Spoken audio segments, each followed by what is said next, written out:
You're listening to the Corporate Quitter podcast, where it's all about exploring possibilities for making an honest living outside of the traditional 9 to 5.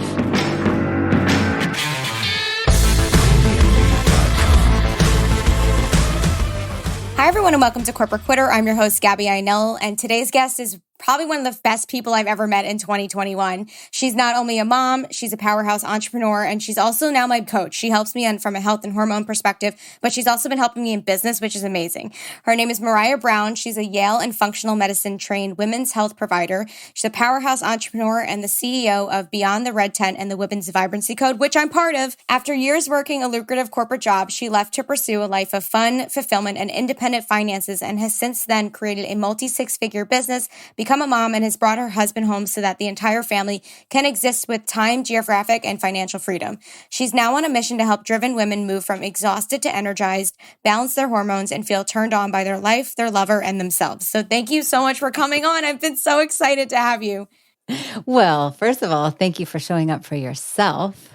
It's really been an absolute delight to work together, and I know we're just at the beginning, and happy to serve your community. Yeah, we talked about this before, but there's such a need in the community of just women, like powerhouse women, to have people like you in the space to not only encourage them to take care of their bodies, but also step into that power, because there's a lot of taboo, you can't do this, or you shouldn't do this, or it's dangerous. So the fact that you're doing it and doing it so well was one of the reasons why I started working with you, is because I was like, holy crap, I want to be this woman. I want to be like you. So obviously, if I work with you, I'm not only going to learn, but I'm going to, it's like the rule of 5, the 5 people we hang out with the most. If I hang out with Mariah, maybe I'll become Mariah, kind of. Yeah, well, you'll become your version of it, but I'm watching it happen in you, and it's spectacular to watch. Yeah, thank you. So I know I kind of briefed over your background a little bit, but can you kind of give us the full story of, how did you leave the corporate job? How did Beyond the Red Tent and the Women's Vibrancy Code even come to life? Sure, of course. So I grew up with an entrepreneurial family, so always just assumed that I would be in business, studied business and marketing in my undergrad, ended up with Procter & Gamble, interned, and then full-time. And that was just the trajectory. And I always thought someone's got to create change from the inside out, not just the outside in from a corporate sector, not so great aspects.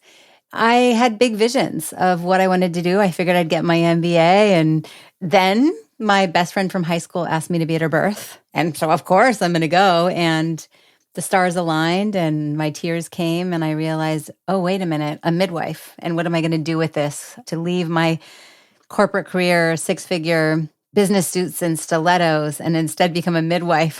What does that even look like? And so to make a long story short, I quit my job. I applied to grad schools. I took off on a 1-year around the world trip and was accepted at Yale while I was actually in West Africa volunteering with midwives, then became a midwife. So I'm a certified nurse midwife by training and finished the nurse practitioner training at Yale in 2007. Had some cool opportunities to do international work, but then always this business part of me I can't take away, right? And so I dabbled in network marketing and found success there. And in the midst of that, working on team development and business growth and what that looks like to be in an online space, that just continued to, here's the deal. I think we get to quiet down and listen into our intuition, number one. What pulls me? Where do I really want to be? What do I really want to be doing? And then to be in a place of trust that I'm going to state the intention, and then I'm going to pay attention. And so for too long, I found myself doing the things that I thought would get me to time freedom, geographic freedom, financial freedom. I followed the trajectory of how I'd been trained, and then also became a mom along the way. But I also felt pretty trapped in my life. And then along the way, I was burning the candle at both ends, and I found myself with my thyroid crashing, my adrenals crashing, exhausted, pain in my body, not really wanting to be touched by my husband, and just kind of feeling bitter and angry until I finally started prioritizing myself and filling up my own cup and doing the things that really lit my soul on fire, to be in my zone of genius, so to speak. And what that looked like was holding a container for women to come together and talk with each other about taboo topics and to be able to hold a virtual container for women where we can come and really do a deep dive into transformation. And obviously there was lots of twists and turns and detours along the way, but that's a quick kind of synopsis. Yeah. And it is really cool to talk about such taboo topics in this group because it's things that I've never even touched on. Like Ava is a whole nother, everything that she talks about is super out there, but like I love it and we all love it. And we can just see everyone's quiet and they're taking notes. You have the trauma workshop tonight, which is really cool, talking about different things like gut health, like all these different pieces that kind of put together this larger puzzle that I'm so grateful you kind of bring together in one really safe, which is the key word, safe container.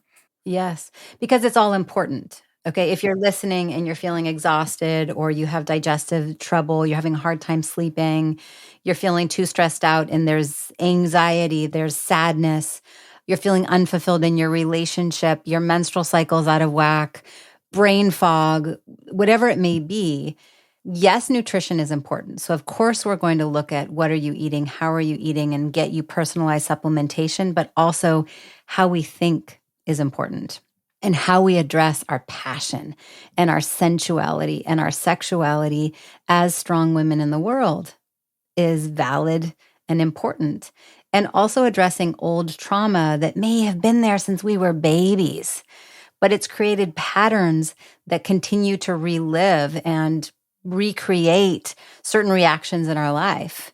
And so even if you're in business, for those of you listening that have left the corporate sector or are wanting to, and something's standing in your way, you're ashamed, you're afraid of being seen, either you're afraid of risk, feelings of safety, whatever it may be, well, that's likely coming from a pattern way, way, way back a long time ago. So we get to get in there with me and some of my master coaches. It's this whole team approach now and acknowledge that it's all important. And slowly pull back those layers of the onion, so to speak, so we can get down into the core, which is your power and your brilliant vibrance and your zest so that you're feeling energetic throughout the day and able to really show up as the driven woman that you are and the powerhouse entrepreneur that you're destined to be, or powerhouse mother or powerhouse wife or whatever it is that makes you tick to get to that deep, feminine, powerful space. Yeah.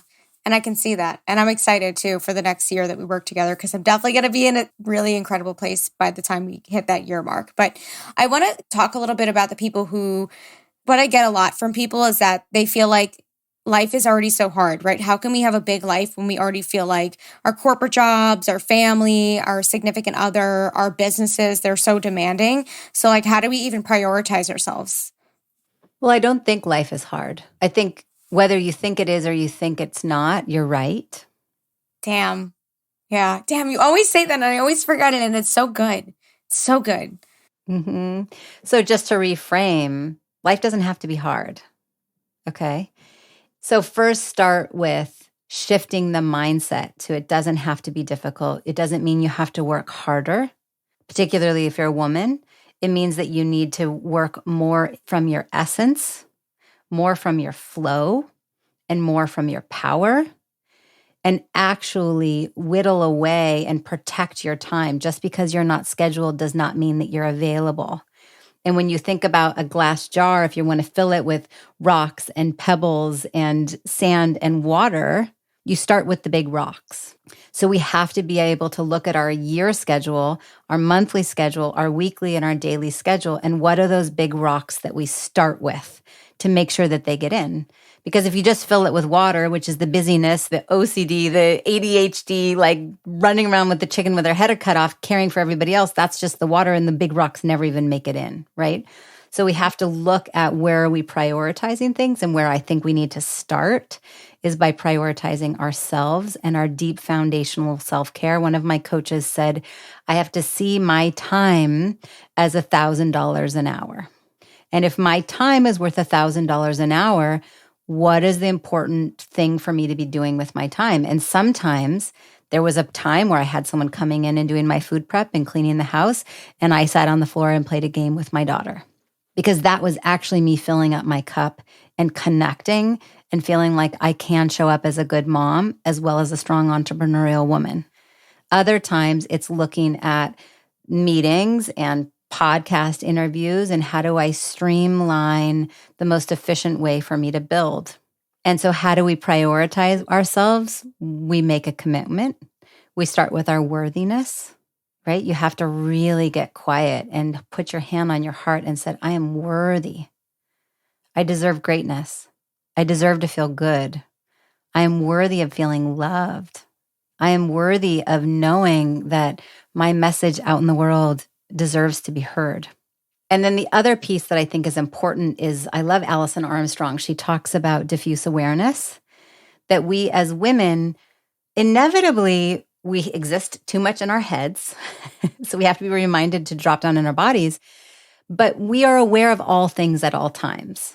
So you might walk into your living room and you see dust on the mantle and dishes that need to be done and the to-do list of all the appointments that need to be made and the things that need to be done and the postings in the social media world and whatever it may be, they're always playing in the back of your head, that emotional labor that's just buzzing in the background. And a male brain doesn't necessarily relate to this.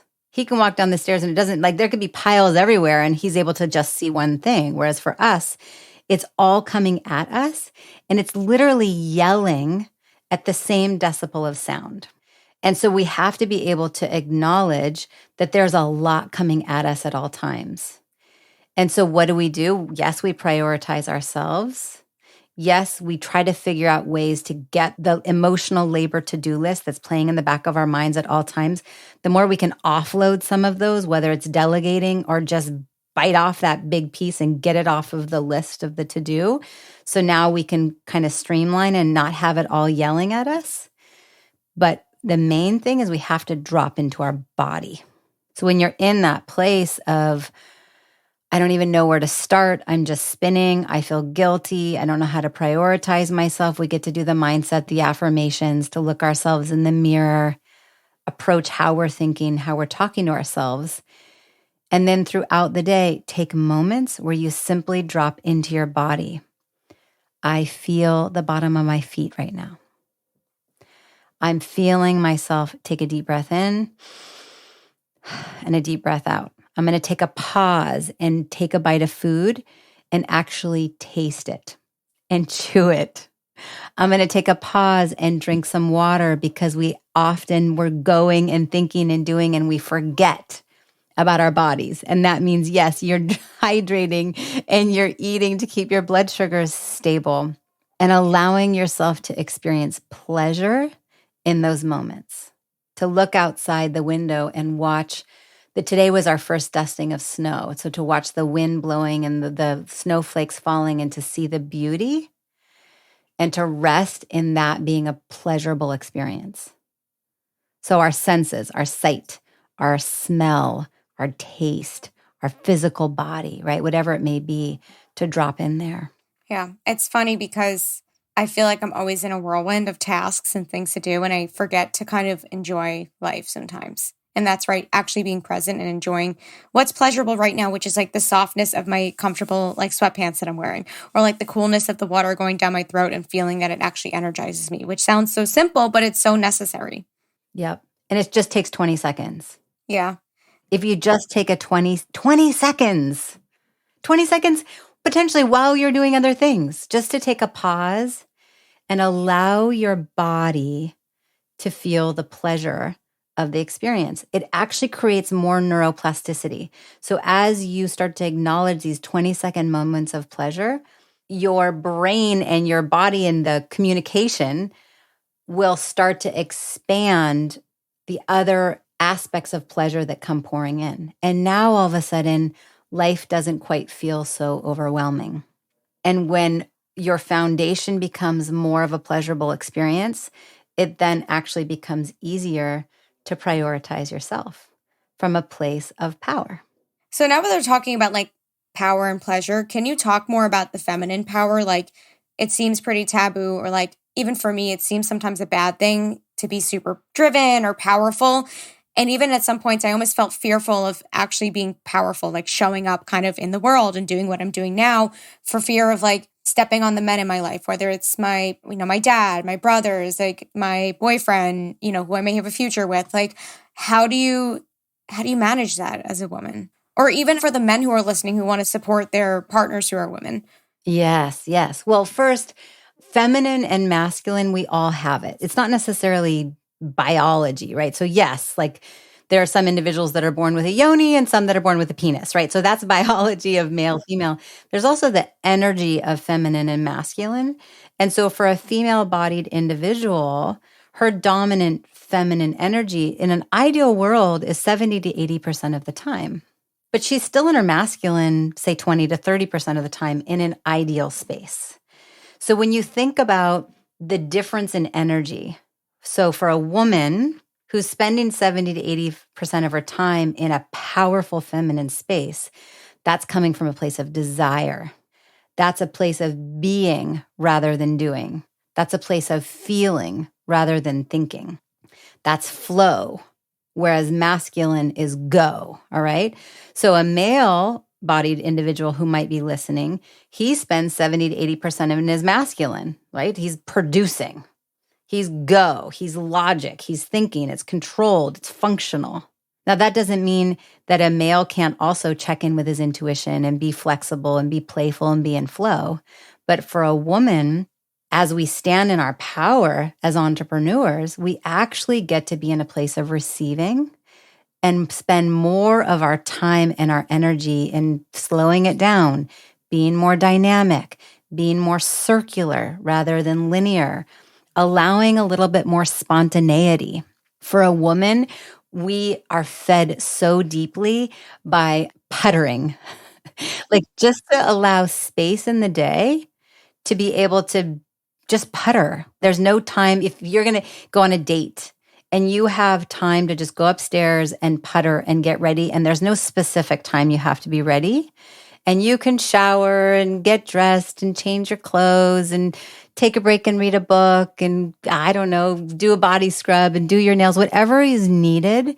And you have that spaciousness to do it until you actually feel ready to go, okay, now I'm ready to go on the date. That is like foreplay to the max for a woman. I mean, it's true. Oh man, I hate being rushed. Just in general.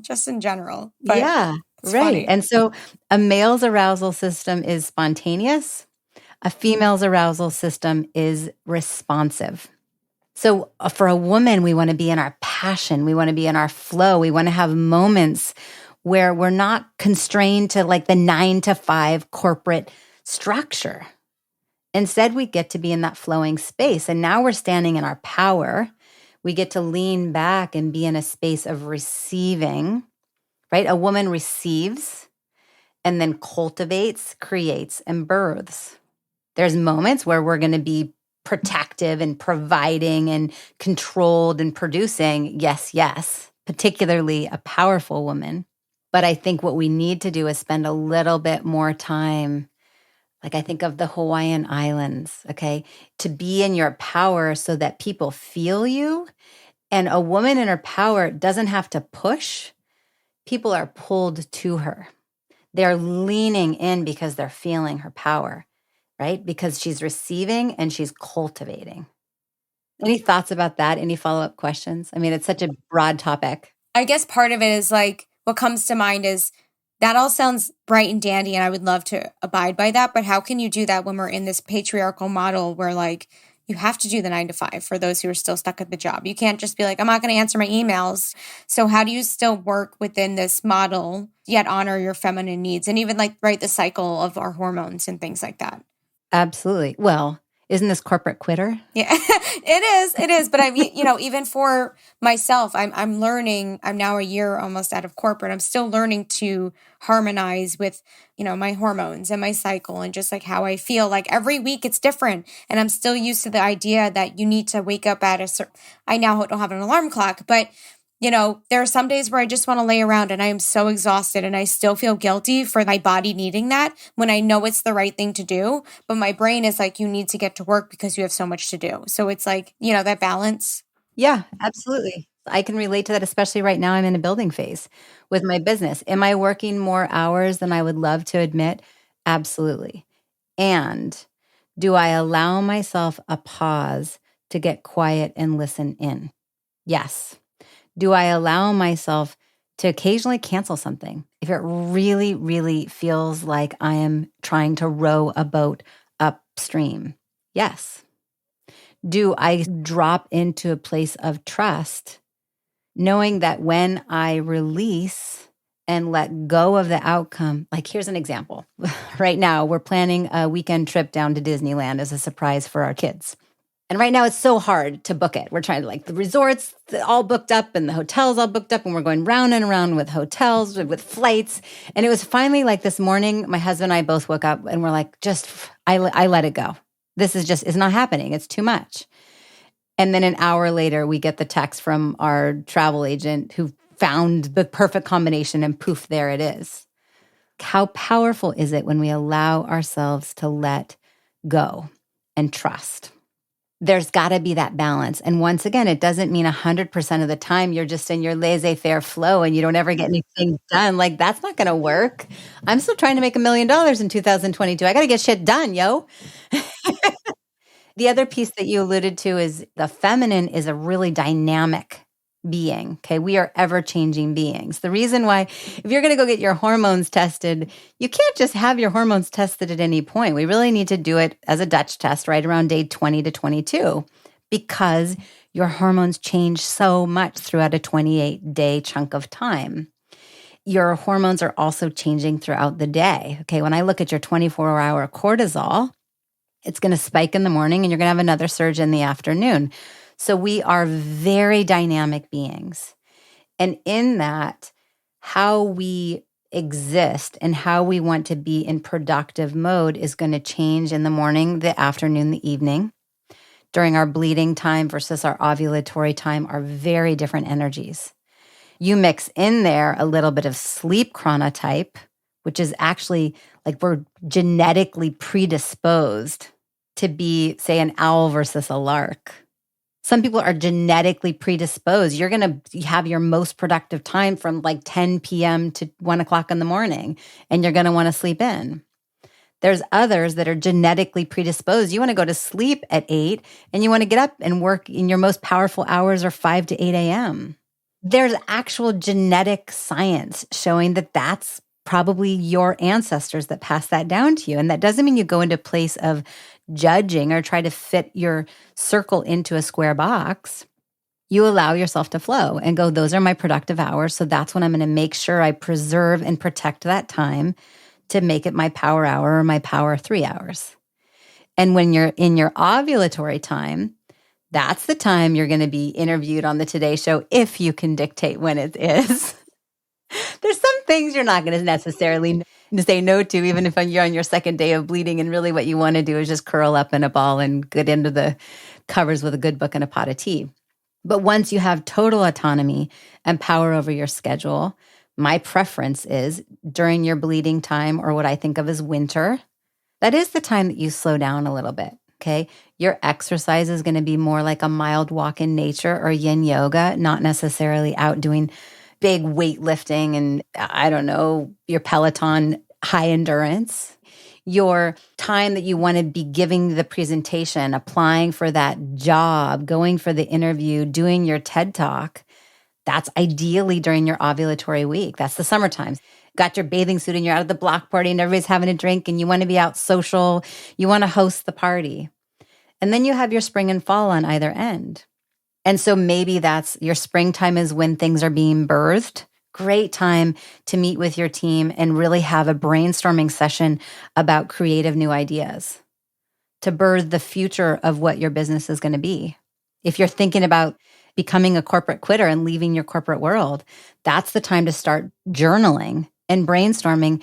In an ideal world, what do I want to be doing? How do I want to feel? What type of work do I want to be doing? Who do I want to be around? What do I want my days to look like? In the fall, that's more of the time where you're going to be in a creative space, but a little bit more solo rather than team dynamic. And if you don't know where the heck you are in your menstrual cycle, or if you're not bleeding, if you just spend a little bit of time to start tracking it, you're going to see a rhythm. Okay, if you do bleed on a regular monthly basis, well, then it's simple. Okay, when you're bleeding, that's your winter. When you're ovulating, that's your summer. Yeah. All good stuff. And I have to say, me tracking everything through, I have the Natural Cycles app, has completely changed the way that I do business, and it's helped drastically. drastically. Yep, it's significant.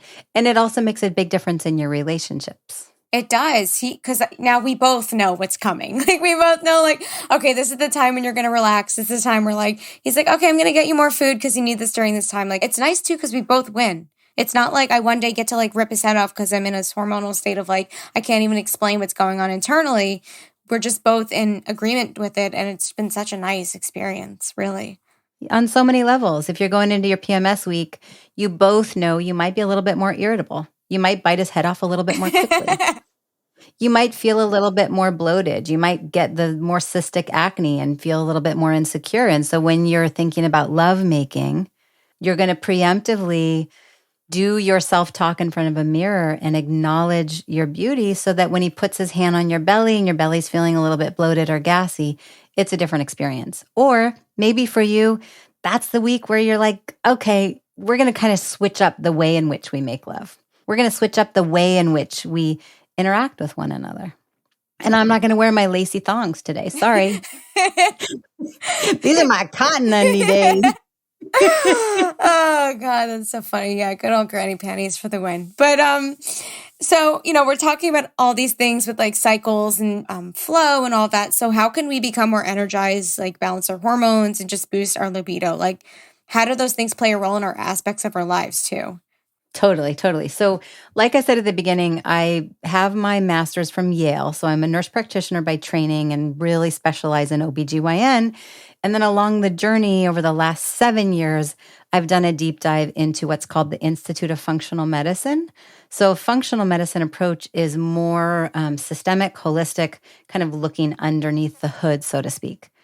So from a functional perspective, we're always going to go to the foundation. We want to look at your gut health. We want to look at your adrenal health, your liver, your thyroid, and your hormones. Now, what does that look like for you, the listener, if you're feeling exhausted and you wake up and you don't have the energy or you're having that afternoon slump? Well, we need to keep your blood sugars stable throughout the day. Okay, so that means no skipping meals. It means watch your sugar intake. It means making sure within 30 to 60 minutes of waking, you're getting quality protein and fat, and really ensuring that you're getting quality protein throughout the day. That doesn't mean you continue to eat up until you go to sleep. Ideally, you're stopping your caloric intake within 4 hours of going to bed. So now you can get quality sleep, okay? Your brain has the chance to actually rest and rejuvenate. Our brains actually, when we get into that deep REM sleep, they recalibrate and kind of file away the things that we learned from the day, the last 24 hours. So it's really important that we get quality sleep. So that means the day before, I'm sorry to break it to you, but my preference is no caffeine and no alcohol. Or if you are going to do them, it's very deliberate and conscious, and you're paying attention to how it impacts your sleep and the energy, because what we want is for your brain to rest and rejuvenate. So you wake the next morning actually feeling rested, and the things you learned, whether it's didactic, logical, or emotional, when you go into REM sleep, your brain actually spends that time filing them away. Oh, that thing that I learned about how to produce a podcast, that gets filed over here. That thing that I learned about shame and blame and my emotional learning, that gets filed over here. And now we have time to assimilate and apply the life experience so that it can properly be utilized the next day. Okay, so I mentioned blood sugar management. I mentioned ideally no alcohol and no caffeine, or at least limit it, be aware of it. Okay. So there's the energy piece. Then there's the hormones. For women that feel like your hormones are out of whack, you've gone and seen providers, maybe they're ordering the wrong tests, sorry to say, or they've said, everything looks normal, and you're going, but I don't feel normal. Okay, I've got cystic acne, I can't lose weight, I'm tired all the time, I'm cold all the time, my irritability is pronounced. For women in their 40s and 50s, your experience of perimenopause and menopause is not at all what you thought it was going to be. You're having a hard time getting pregnant. You don't have sexual desire. There's like no libido. We need to look at your hormones. All right. So that, once again, look under the hood. It goes to gut health, adrenal health, liver health, thyroid health, and then hormones. And that's where the Women's Vibrancy Code, the Women's Vibrancy Code comes in through all of this, but we really get to take a systematic look at what is going on. Let's make sure you've got the right testing. It's not through blood, at the right time with someone who knows how to read the right test, and then give you personalized recommendations based on nutrition changes, supplementation changes, mindset modification, old trauma release. The libido piece, we could go there a bit if you'd like. Yeah, sure. I'm sure everyone who's listening to this always wants to have more sex. So let's get into that. Let's be a little taboo, why don't we? Right. Okay. So the sex piece. A woman's erogenous zone is her entire body. Arousal starts at the beginning of the day and goes all day long. So once again, a male's arousal system is spontaneous. We could have a nuclear war or a tsunami siren going and a naked woman walks in front of him and he's got a woody and he's ready to go, right? It's true. And women were very different. A man's like, oh, here, I massage your back and now I'm ready to put myself inside you. That's not the way a woman's arousal system works, okay? And so to help us feel empowered to be able to say, no, the arousal looks like I prioritized myself today. I took the time to take a nice shower. I did something that felt good. I puttered. I ate something that was lovely. I smelled my aromatherapy, right? All of the in the body pauses and expanding the neuroplasticity of our experience of pleasure, but also having conversations with our partners, or if you're not in partnership, giving yourself the empowerment to self-pleasure and explore your body. Knowing that we're not spontaneous, okay? It takes time for a woman's body to turn on. So Jaya Love does the sexual blueprint. You can go Google it, the sexual blueprint. You can look at what is your blueprint, okay? Are you more energetic? Are you more sexual? Are you more kinky? Just like we look at our love languages. The majority of people at this point know what the 5 love languages are, and we're aware of, my love language is quality time. So if somebody's giving me presents and their love language is gifts, they might be communicating love, but I'm not receiving it because that's not my love language. In the same way, we can start becoming aware of what's my sexual blueprint. And if you are in partnership, communicate about that and start exploring, well, how do we find ways to meet each other? I think the last thing that I'm going to say is there's a lot of shame and guilt that has been placed on women in particular around our experience of pleasure. There is a lot. There's a lot. And it's fascinating to me. The main nerve that innervates the pelvic region is called the pudendal nerve. The Latin meaning of pudendal is to be ashamed of. So even in the origin of the words that have been chosen about what creates sensation in that part of our body and pleasure, we've been taught to be ashamed of. And so we have to start standing in our power and being okay, speaking up for what we want, voicing our needs, voicing our desires, and to start looking ourselves in the mirror and addressing the shame and guilt that might be there. And that is us standing in our feminine power. And when we stand in our feminine power, in our sexuality, our sensuality, it then plays out in our relationships and our careers and our entrepreneurial journey and how we show up as mothers and friends, to be able to say, I am a priority and my pleasure is a priority and my needs are a priority. Yeah, it's a conversation that a lot of people are scared to have. Even us just talking about it, I'm sure people are like listening to the earbuds and they're like gripping and so excited about it. But it's also right. It's like, hee, oh my God, like the bad thing. Like it's still not so, it's an interesting conversation to have. Actually, Ava made a good point. She's like, I don't understand why men love their dicks. Like they will play with them. They will like, it's like a thing, like they're obsessed with it. And then women, like the only time we really even go near, our whole area is mostly for hygiene. And it's like, wait a minute, like that's a problem. That's a problem that we're both not meeting each other in the same way. And then, men wonder why, we're frustrated with them. And then the whole imbalance between us two are just, it's happening all over. And when couples are, unhappy and all of these things. Yep. I ran the women's health in multiple clinics for 15 years.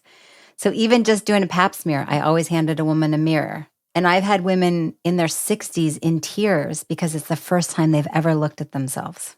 You're right. A man, it's out there. He's been looking at it. He's been touching it. He's been fondling it since he was a kid, right? So to be empowered to actually explore our bodies and take a peek.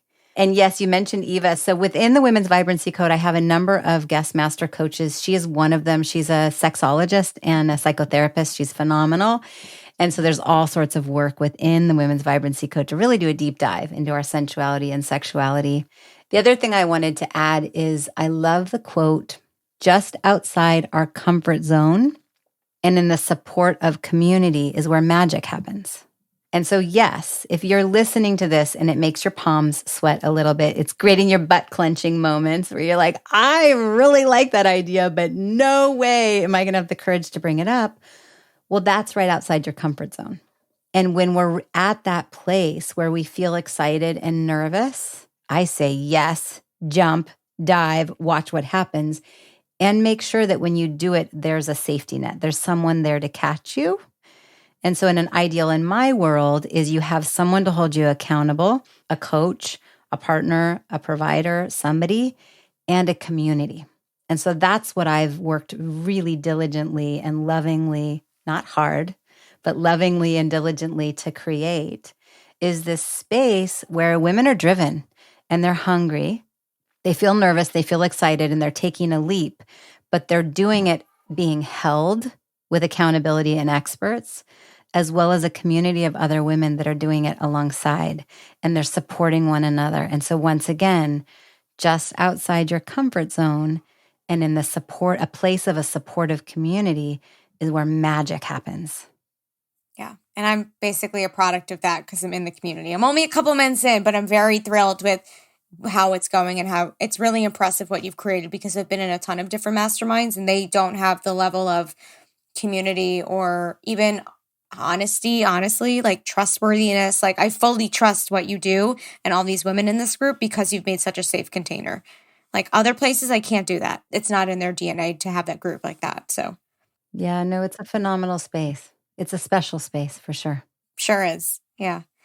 So I want to switch gears a little bit. We're talking about sex. We're talking about libido. Can you get into adaptogens a little bit? Because I know once I dive deep into them, things started to change very, not quickly, but like I could see small changes that made a difference. So, what are they? How can people introduce them into their lives? What does it look like? All of that.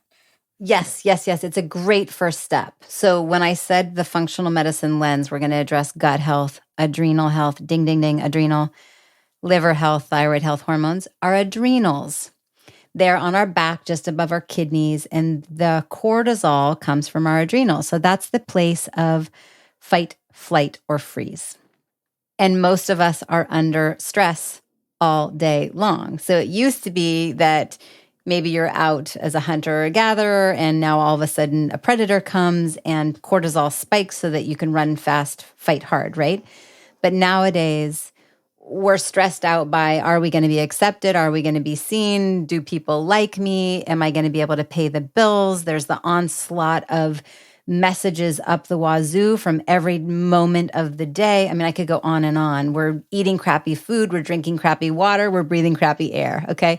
All of that is causing stress on the body, and the body does not know the difference between real or imagined. So even if you're just watching the news in the background and it's giving all the latest COVID numbers, the stress from that, your body is having a hormonal response as though you're being chased by a lion, and you've got 60 to 120 seconds to either be eaten or survive.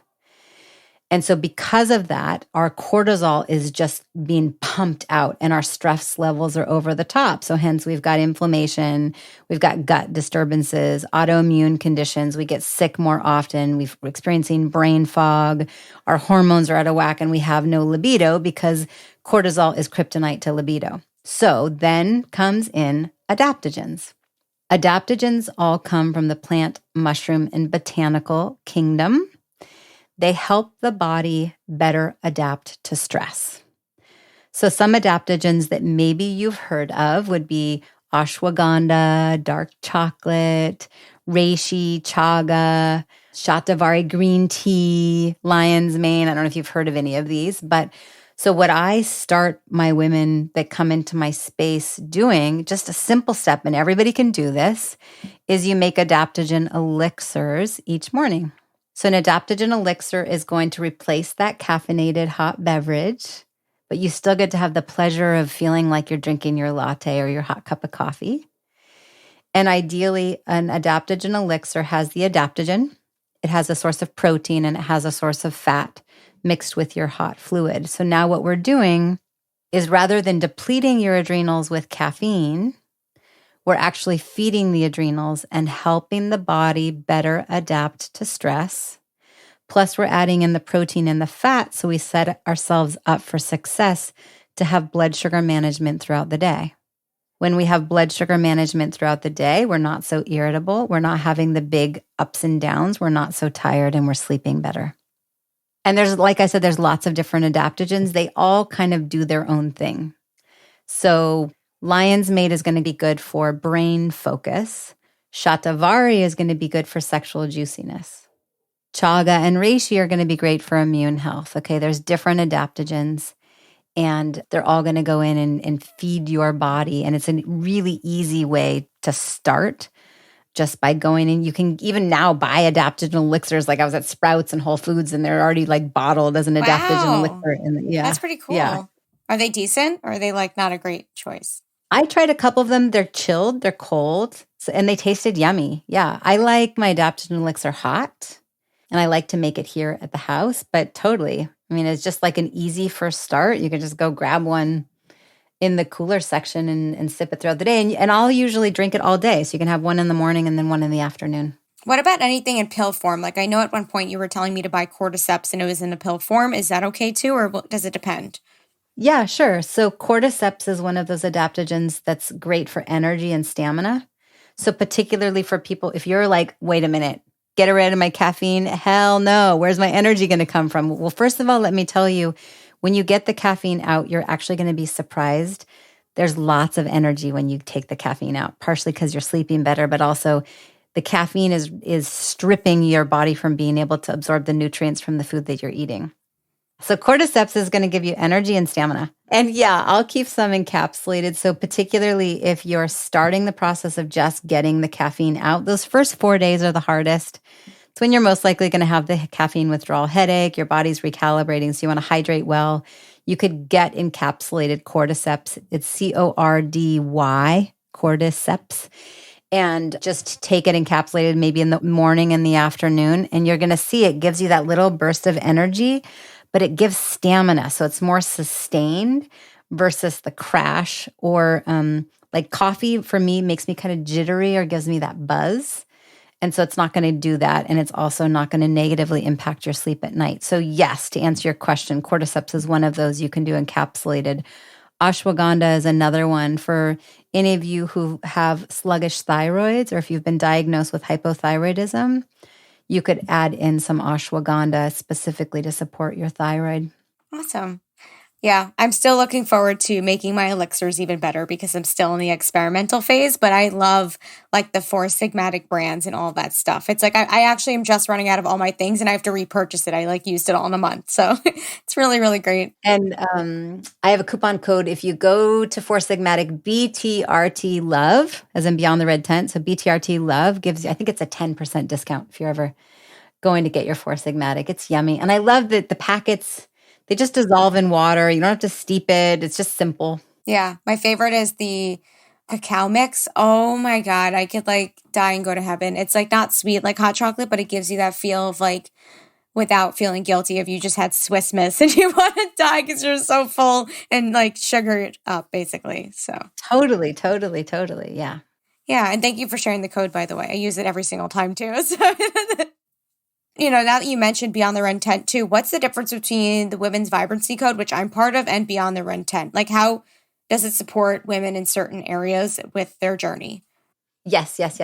So Beyond the Red Tent was my first leap out into the virtual world, and it was not a premeditated thing. So we started a Facebook group, and I thought it was just going to be like a 2-weekend, let's bring in some experts and some women sharing stories around their women's health journey and some solutions. And it grew like wildfire. I think by the 4-week mark, we were up to 8,000 women. And I had to step back and go, okay, wait a minute. This is so much fun for me. And there's obviously a need out in the world. Women are really wanting to talk about this stuff. And you think back as a women's health provider, still seeing women in the clinic, often I would be the one-on-one behind closed doors where women were asking me questions around their facial hair, their menstrual cycle, their miscarriages, their labia, their vaginal discharge, their experience of perimenopause and menopause. And it felt very vulnerable. But what I was hearing was they don't have their friends, their aunties, their mothers, and their grandmothers to talk about this stuff with. And it's kind of normal, natural aspects of being a woman and chapters of change. And so what I wanted to create was a space where women could come together across generational lines and talk honestly about kind of taboo things that women have questions around their women's health experience. And so that's how Beyond the Red Tent was birthed. And now it's a kind of not particularly monetized space where I vet experts and products and then bring them to the marketplace. And as I did that, I was interviewing all these experts around the world that had online courses and programs. And I was like, oh, that's what I want to do. So then I branched out and a few years ago started doing my own online courses, which then finally birthed into the Women's Vibrancy Code, which is this like well-rounded one-stop shop, comprehensive space for driven women that are really hungry to feel energized, address their hormonal imbalances from diet and lifestyle modification, not just give me a pill or give me surgery, and really bring their libido alive so that they can feel vibrant and zest-filled and really excited for their future. And so I run both of them, and they're both phenomenal. They just kind of serve women in different ways. Yeah. I love how in the Women's Vibrancy Code, right, there's so much information, there's a lot, but you really get to pick and choose. It's not like you have to go by a certain, set of directions or steps. You kind of will say, okay, this is where you're at in your journey. Go to this one or go to this module or learn this thing or, oh, you're having this hiccup, go here, so that we can really curtail it to our needs versus us just like paying a chunk of money and us going through a very non-customized experience and then missing the mark. No, definitely. Because there's a lot covered. I mean, energy, hormones, and libido, it's pretty broad. And some women come in specifically because they want to bring their power alive so that they can build their business and stand up in their relationship. And others come in because their digestion is all screwed up and they're not having their period and they want to get pregnant, or they're experiencing vaginal pain with sex, whatever it may be. I get to cater to what brought them in, and let's start there. Of course, over a year journey, we're going to cover most, if not all of it. But we get to first tackle the thing that is the highest priority for the individual. And then also looking at the right specialized tests to go, aha, here's when we put the puzzle pieces together. You're feeling these XYZ things. You have this background in your childhood. This is what your current life looks like. And here's what your tests are telling us. Let's come up with a 3-month plan and then rest, digest, assimilate, come up with another 3-month plan. And throughout a year's journey, really be able to come out the other end saying, that was the year that changed the trajectory of the rest of my life. Yeah. And making the stand of putting yourself as the priority is a huge deal. It's a lot. A 1-year commitment, it's a lot. But I'm saying that in a good way, because if I didn't do that, I don't think I would take my up-leveling and my health and hormones as seriously as I am. Yeah.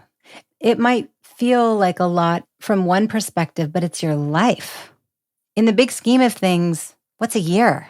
Especially if that year changes the trajectory of the rest of your life.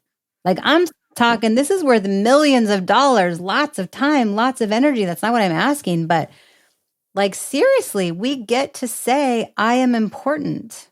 And feeling good is important, and being in my power is important. I believe in a matriarchal model where the female in a household keeps the household running smoothly, right? We get to stand up as powerful women so that our children repeat what we're doing, and that's prioritizing ourselves. And they see us filling up our own cup and enjoying what we're doing. I think that when we fill up our own cup, Because we as women inevitably give all day. We give to our neighbors and our community members and our friends and our families and our coworkers and all the people that we serve. We give, we give, we give, we give.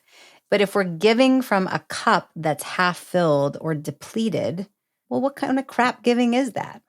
Versus I'm going to take a pause. I'm going to make sure my cup is overflowing.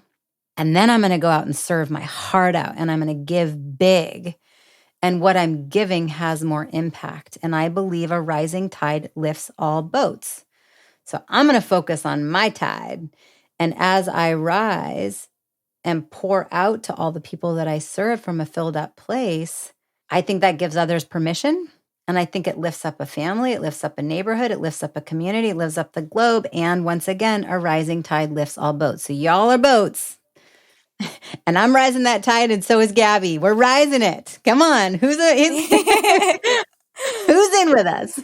Yeah, if there was any mantra that would be for 2022, it would be like, literally fill your cup up, please. Like, we need more women who fill their cups up, honestly. Yeah. Fill your cup up and pay attention to what goes in your eyes, your ears, and your mouth every day. It's either serving you or it's not. So set boundaries with how much time you spend scrolling on social media. Turn the TV off. Filter out the toxic people that are in your life. Are they serving you? Start eating better food. Go get that water filter and filter your water. Address your stinking thinking and how you're talking to yourself in the mirror. Like, there's so many changes that we can make. Take the toxins out of the beauty products you're putting on your skin because it's going in and it's not serving you. So we get to perpetually look at, is this serving me or not? In my eyes, in my ears, in my heart, in my mouth, on my skin. And if it's not, stand strong and say, I'm a priority and I'm going to start filtering this out to make the choices that I know serve me. Yeah. And this is why I hired you. I'm like, everything that Mariah says is like, I mean, it's facts, but like, I'm like, oh my God, I need to eat, breathe, and sleep everything that you say. So one step at a time. Yeah. We'll tackle it. We're getting it. You're also busy building a business too. And so we get to allow it to be in small, potent doses over time. Yeah. Yeah. And being okay with that and not feeling guilty. Absolutely. Yeah. So you have exploded my mind as per usual, right? I'm sure the people who are listening are going to love this episode. But one thing that I like to do with all my guests as I wrap up the episode is one final question of, if you could give advice to your younger self, what would that be? So what would you tell young Mariah? It makes me emotional, but I would tell her it's going to be spectacular. Oh, I love that. I love that. That's so cute. Yeah. Because I was one of those kids that grew up with lots of divorce and, alcoholic stepmother and working since 6th grade. And I didn't particularly feel safe. And I didn't particularly feel loved or lovable. And I think there was fear. And to be able to look at where my life is now and go, girl, just wait. You found a good man. You've got a solid marriage. Right now you're raising 3 amazing babies. You have a rockin' business. You're serving women around the world. You went to Yale. You've traveled the world. Like, it's going to be spectacular and it's going to be okay. Wow. I didn't know that about your background. And I would have never guessed. You really are making a huge difference in the world. Yeah, absolutely. So can you let everyone know where they can find you, if they want to get in contact with you, if they want to join the Women's Vibrancy Code with me? Give us all the deets. Yeah.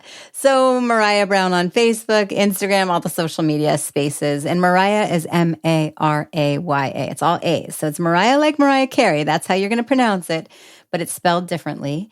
You can also go to mariahbrown.com, thewomensvibrancycode.com. I'm sure Gabby will put it in the show notes. Regarding joining my program, so I'll be honest, not everybody is allowed in my program, okay? It's for women who are serious and driven and hungry. And so I personally have conversations with each of the women that is invited in. I have to make sure that they're a right fit for the community and that I'm going to be able to, with my team, give them the impact that they're looking for. And so just come over. You're welcome to DM me. You're welcome to send me an email. Either me or one of the team members will communicate with you and will help you sift through. If the Women's Vibrancy Code is not the right fit, I promise I'll point you in the direction that is. There's lots of other options. And like I said, I've been vetting online women's experts for years now, but hopefully it is the right fit. And hopefully I do get to support you along with my team of master coaches and help you transform so that you get to recognize yourself in the mirror again and feel hopeful for your future and know that you're taking charge of feeling energetic and balancing those hormones and really having a rockin' libido. Yeah. Well, thank you so much for coming on. This was an awesome episode. I'm so excited for people to listen to it. It's going to be awesome. So thank you. Absolutely. Thanks for having me.